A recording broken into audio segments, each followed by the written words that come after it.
MS24 Marathi news, निर्भीड बातम्यांचा मराठी आवाज. 22 मार्च 2026 रोजी जो काय आपण सांगलीमध्ये मेळावा घेतला, तर MS24 मराठी न्यूज चॅनलच्या माध्यमातून सर्वांना नमस्कार. माझं नाव संतोष मोरे. जनलोक प्रतिष्ठान सामाजिक संघटना पुणे या संघटनेचं मी सांगली जिल्हा कृती समितीचा अध्यक्ष म्हणून काम बघतो आहे. तर PSL कंपनीच्या सर्व गुंतवणूकदारांना व सर्व फील्ड वर्करना सेबीकडून जे काय सध्या अपडेट आलेले आहेत त्याची माहिती मिळावी म्हणून ही माहिती या व्हिडिओच्या माध्यमातून मी देत आहे.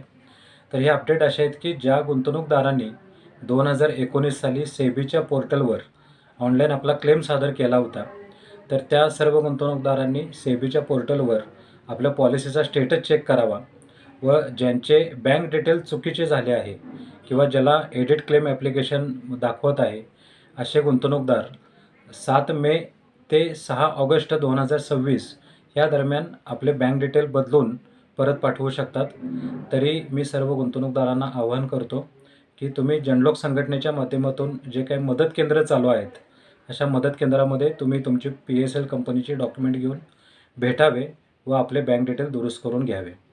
तर सदर माझे इथं सांगलीमध्ये जे मदत केंद्र आहे हे सांगलीवाडीमध्ये शाळा क्रमांक 9च्या समोर आपले इथं मदत केंद्र चालू आहे. आपल्या मदत केंद्राला सुद्धा तुम्ही व्हिजिट केली तरी चालेल. धन्यवाद.